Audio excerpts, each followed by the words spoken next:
Hey guys, so in this video I am responding to a comment that was left on one of my recent videos, and I actually took a screenshot in a weird way for this one for some reason, so I don't actually have the name of the video on this that this comment was left on, but this person is JM-1 I P1ES. And this person said, "That's good news, things are moving forward. I was considering getting a medical assistant certification, but my concern is not getting hired.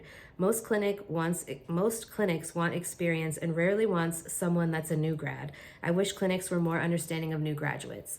So I totally get this, and it was one of my frustrations at first because I was applying for all these jobs when I lived in Northwest Indiana before I moved back to Michigan. And I was getting interviews, but then they would be choosing someone who had more experience than me, or choosing someone that, was coming out of externship, who did externship at their location. And it was really frustrating.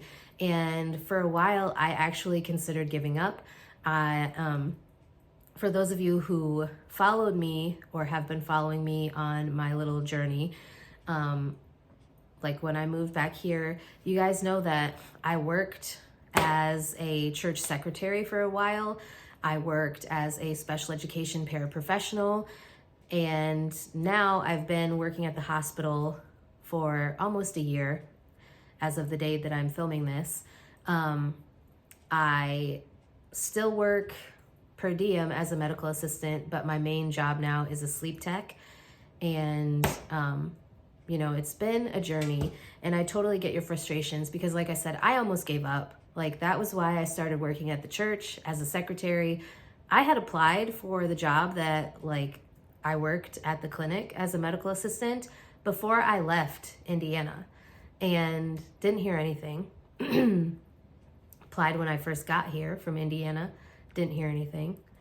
I heard about different CNA jobs that I had applied for at the hospital, but after hearing some of what was going on in long-term care at the hospital in town where I work at, it was quite a shit show, and I chose not to pursue those, not to go for the interview or anything, because I felt like it was just going to be more of a mess. Like, they were mandating almost every day, and it was just a horrible mess.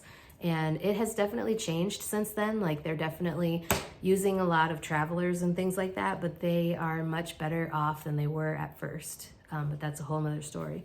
So I definitely get where you're coming from. I would say keep putting yourself out there. One of the things that I found most helpful was, before I had any experience as a medical assistant, other than like my remote patient monitoring job, which was not considered in-person experience because it was a virtual job, I went into every interview and definitely emphasized the fact that I am someone that learns quickly. I am willing to learn things the way that you want me to learn them. And you would think that most clinics or providers, or whatever the setting is that you're applying to work in as a medical assistant, you would think that they would prefer somebody who is fresh out of school, who is moldable, who they can teach to do things the way that they want this person to do them. Because sometimes the more experienced medical assistants are doing things in a way that they're not really willing to change because they've been doing them that way for so long. Or it may not be that they're not willing to, but it may just be because it's such a habit to do it in that same way that they're like, oh no, I couldn't do it that way because I've always done it this way. So you would think that providers and clinics and hospitals, whatever, would want someone who's fresh out of school, who's fresh and, like I said, moldable, and someone that they can teach to do things the way that they would prefer them to be done. I don't understand why more clinics aren't that way, especially following COVID. Like, I will be honest, the clinic that I worked at, we were short-staffed quite frequently. Even after I switched to the sleep center, like, they still had me working at the satellite clinic because they had nobody that could go out there for 2 months after I was hired in the sleep center. So, I chose to do that to be helpful because I didn't want to leave my coworkers, like, just leave them screwed over and like just leave them with that mess. So I chose to go out there and help them out at the satellite clinic. But you know, you would think that you would choose to hire somebody who's willing to learn, who's, you know, a team player, who has fresh knowledge and a desire to do things, a desire to learn, a desire to work. Because there's some people that just, you know, they don't want to do it anymore. And you would think that clinics and doctors' offices and, you know, hospitals and urgent cares would be more willing to take a chance on somebody. But I guess, you know, they might also be afraid of like them taking a chance on somebody and then that person choosing to leave because they don't want to work, or them not working out because they don't want to work, or they aren't willing to learn or as quick of a learner as they said they were. So I guess I could see it from both sides, but I definitely feel your frustration, and just keep putting yourself out there, keep applying. You know, if you are someone who is an MA, if that's something you really want to do, you have to keep putting yourself out there.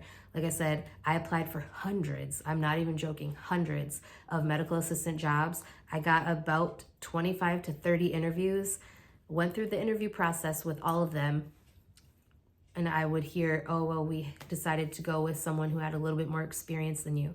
And it was very frustrating, partially because like when I did my medical assistant training, it was during COVID and I never got a chance to do an externship, but I still got the experience because the hospital here where I currently work was willing to give me that chance to learn. And I will forever be so thankful for them, not only because they took that chance and let me get my foot in the door with the hospital, but because now I have a much more lucrative financially career than I could have ever had as a medical assistant. Nothing wrong with working as a medical assistant, but the amount of money that I have that I can make as a sleep tech is umpteen multiplications higher than, you know, I mean, I will be honest, financially, the amount of money that I make per hour is almost at the max of what I could make ever at the hospital as a medical assistant. So that's frustrating right there in and of itself. But anyways, that's a whole nother story. Let me know if you're a medical assistant and you have been frustrated because you didn't really get a chance to get experience, because I've never understood that though. Like, why you want experience, but you won't give experience to new grads. It doesn't make sense. I'm going to get off my soapbox before I get a little too passionate about that subject, because it really frustrates me to no end on that. But anyways, thank you for leaving your comment. Hopefully this was helpful to someone. Let me know if there's any topics you would like me to discuss on my channel in the future, or any questions you have. Leave them in the comments. I will either respond to them in the comments or most likely respond to them in video format like I usually do. So anyways, I hope you guys are having a wonderful day, and I will see you guys next time.